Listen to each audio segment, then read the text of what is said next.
तो हम लोगों ने स्टार्ट किया था 14 lesson measurement and effect of heat. Okay, अब प्रीवियस लेक्चर में हम लोगों ने सीखा कि हीट को कैसे मेजर किया जाता है, कैसे मॉलिक्यूल्स अपने जगह से दूसरे जगह पे मूव होते हैं या फिर एटम्स उसी पोजीशन पे कैसे वाइब्रेट होते हैं। Okay, even in the temperature of A and B. Okay, अभी आप वहां पे अगर आप आपके टेक्स्ट बुक में देखोगे तो वहां पे पेज नंबर 96 पे देखो, वहां पे डायग्राम है। ओके, उसमें ए एंड बी दिया है, ए एंड बी एंड सी दिया है। ओके, तो ए एंड बी को हम लोग देखेंगे। Even in the temperature of A and B are equal, अगर हम लोग देखते हैं उस डायग्राम में ए एंड बी का दो सब्सटेंस है, दोनों का टेम्परेचर इक्वल है, the average kinetic energy of atom A is same that atom B, तो दोनों में एवरेज काइनेटिक एनर्जी सेम रहेगा क्योंकि टेम्परेचर सेम है। The total kinetic energy of atom A is twice that in B, thus the heat content of A, अगर total kinetic energy of atom A को बढ़ाया, twice किया then the B, तो क्या होगा, उसका इफेक्ट क्या होगा, heat content of A is twice, तो ए का हीट कंटेंट भी 2 टाइम्स से बढ़ेगा, 2 टाइम्स बढ़ेगा of B even though they both have a same temperature। उनका टेम्परेचर भले सेम है मगर उनका अगर उसका हीट कंटेंट हम लोग बढ़ाते हैं ट्वाइस से तो वो बढ़ता है, काइनेटिक एनर्जी बढ़ता है तो हीट भी बढ़ेगा।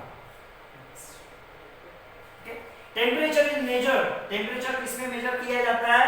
ओके, टेम्परेचर मेजर किया जाता है सेल्सियस में। ओके, हम लोगों ने हीट किसमें मेजर किया था? जूल एंड कैलोरीज में। टेम्परेचर मेजर किया जाता है सेल्सियस में, मेजर करते हैं कि नहीं, बॉडी का टेम्परेचर मेजर किया जाता है ओके सेल्सियस में। एंड और एक यूनिट है जो हम लोग के बॉडी का टेम्परेचर नॉर्मली मेजर करने के लिए यूज होता है, फ़ारेनहाइट। ओके, और एक यूनिट है जिसको बोला जाता है केल्विन। तो ऐसे तीन यूनिट है, सेल्सियस है, फ़ारेनहाइट है, केल्विन है। जनरली सेल्सियस यूज करते हैं। Kelvin is used in the scientific experiment, scientific experiment में ये वाला यूनिट यूज करते हैं।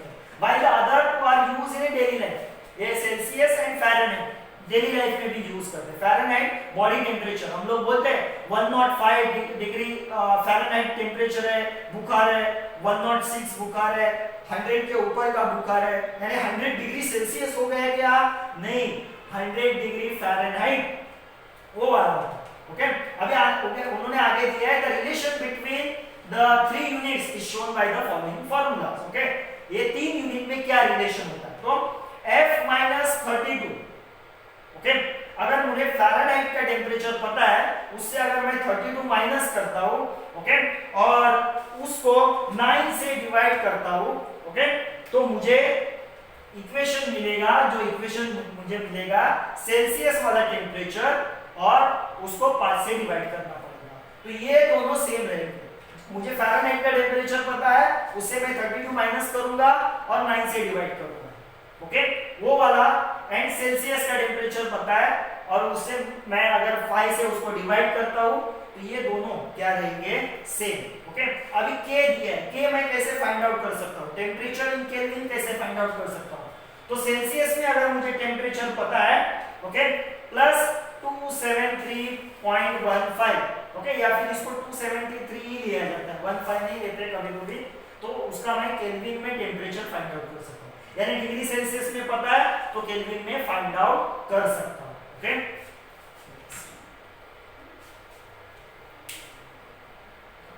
थर्मामीटर। ओके, अभी हम लोगों ने देखा कि टेम्परेचर मेजर करने के लिए एक इंस्ट्रूमेंट यूज होता है जिसका नाम है थर्मामीटर। ओके, कुछ इस तरीके का थर्मामीटर होता है।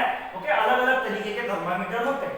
नीचे ऐसा बल्ब होता है उसका, जिसमें सर्टेन लिक्विड भरा रहता है, जनरली मर्क्यूरी भरा रहता है। अलग-अलग तरीके के लिक्विड्स के भी थर्मामीटर होते हैं, जनरली मर्क्यूरी वाला यूज किया जाता है। ओके, इसमें ये मर्क्यूरी भरा है और उसको सील्ड किया जाता है। सीड क्यों किया जाता है? सीड ऐसे सब्सटेंस से किया जाता है जिसका नॉर्मली ज्यादा आउटर एनवायरनमेंट का इफेक्ट ना हो, ऐसे सब्सटेंस से उसको सील किया जाता है, नॉर्मली ग्लास से सील किया जाता है। Okay, the thermometer is called a clinical thermometer. जो थर्मामीटर हम लोग के बॉडी का टेम्परेचर मेजर करने के लिए यूज होता है उसको बोलते हैं clinical thermometer. Different thermometer are used for a different purpose. Let us first learn about the working of thermometer। Thermometer कैसे काम करता है वो हम लोग देखेंगे। देखो यहाँ पे एक थर्मामीटर दिखाया उन्होंने, It has a narrow glass tube which has a bulb at the end. देखो ये अंदर एक ग्लास ट्यूब है जिसके अंदर एक यहाँ पे बल्ब है. ओके, ऐसा बल्ब जैसा स्ट्रक्चर है. The bulb and the part of the tube is filled with the liquid. Okay, ये देखो ये लिक्विड से भरा हुआ है. ये किससे भरा हुआ है? लिक्विड से. ये लिक्विड क्या होता है वो हम लोग आगे देखेंगे. Okay, earlier mercury was use. Okay, पहले अभी भी ज्यादातर यूज होता है मर्क्यूरी. थर्मामीटर में मर्क्यूरी यूज होता है. देखो सिल्वरिश कलर का उसमें लिक्विड दिखेगा हुआ है mercury. It is harmful for us. अगर ये मर्क्यूरी उससे बाहर निकलता है, ओके, और उसको अगर हम लोग कंज्यूम करते हैं ब्लड से, वो ब्लड को क्लॉट कर देता है. ओके, तो ये हार्मफुल है. Okay, it has been replaced with the alcohol. तो अभी जो थर्मामीटर में लिक्विड भरा जाता है वो उसमें अल्कोहल होता है. Okay, the rest of the volume of the tube has a vacuum. तो देखो यहाँ तक लिक्विड भरा है तो इसके अंदर क्या है? हवा है? नहीं है, कुछ भी नहीं है, एयर भी नहीं है, यानी एम्प्टी स्पेस है जिसमें एयर भी नहीं है. ओके, ऐसा वो वैक्यूम है.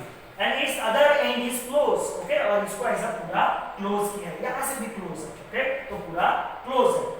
The bulb is kept in the contact with the object. अभी मुझे जिसका टेम्परेचर मेजर करना है तो मैं पूरा थर्मामीटर उसके अंदर डालूंगा क्या? अगर मुझे पानी का टेम्परेचर मेजर करना है तो मैं पूरा थर्मामीटर पानी के अंदर डिप करूंगा क्या? नहीं, मुझे सिर्फ क्या डिप करना जरूरी है उसके अंदर?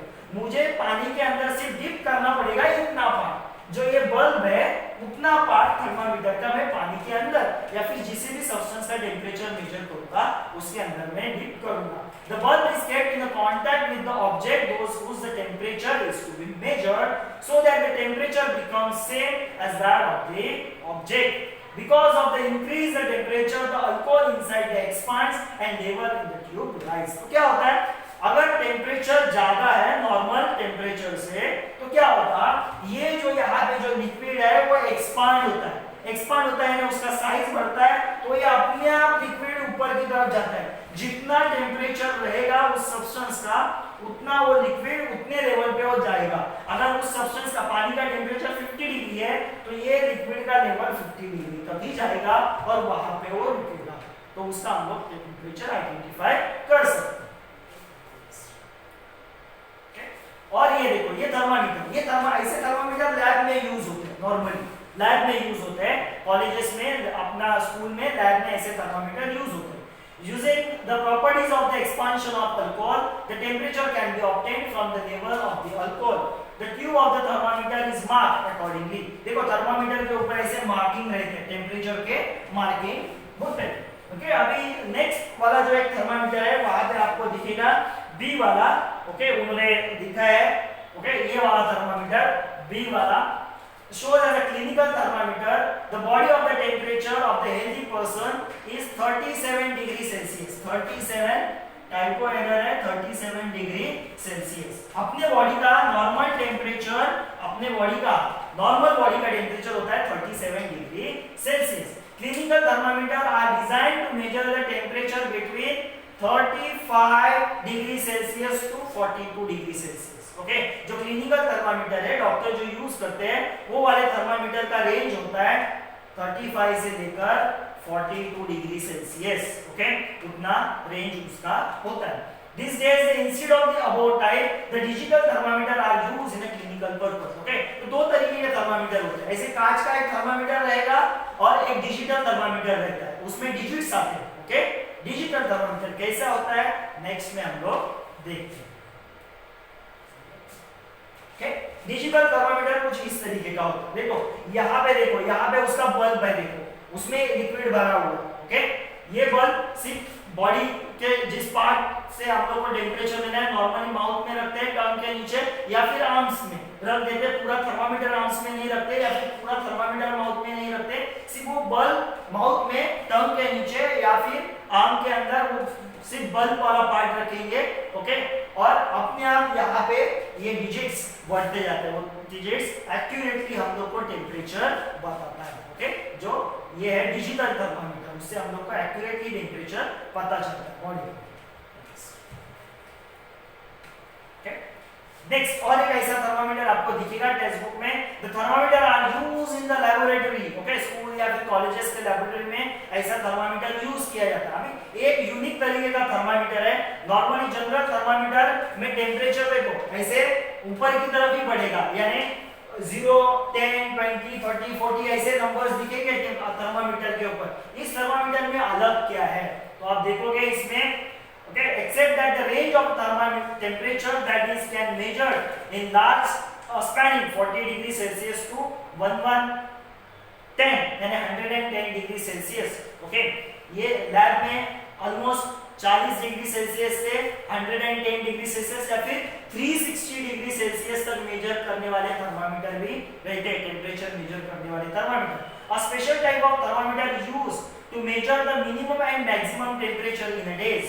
Okay, it is called as a maximum minimum temperature. Okay, एक स्पेशल टाइप का थर्मामीटर है जो minimum and maximum temperature measure करता है। इसमें क्या अलग है ओके वो हम लोग आगे देखते हैं क्या अलग है इसमें। When the object, hot object is kept in a contact with the cold object, they both exchange heat. Okay, तो ये प्रीवियस वाला जो थर्मामीटर था वो उसके बराबर बीच में उसका इंडिकेटर होता है जो मेजर करता है minimum and maximum temperature. Okay वो वाला मेजर करता है। अभी नेक्स्ट वाला एक अपना अलग कंसेप्ट है, क्या दिया है हम लोगों ने देखा कि ऑलवेज हीट कहां से कहां फ्लो होता है, हॉट से कोल्ड तक, हॉट से कोल्ड तक। When the hot object is kept in a contact with the cold object, they both exchange heat. जब हॉट ऑब्जेक्ट के नजदीक में कोल्ड ऑब्जेक्ट रखूंगा तो दोनों हीट एक्सचेंज करते हैं। एक्सचेंज करते हैं यानी क्या, हॉट ऑब्जेक्ट कोल्ड ऑब्जेक्ट को हीट देता है।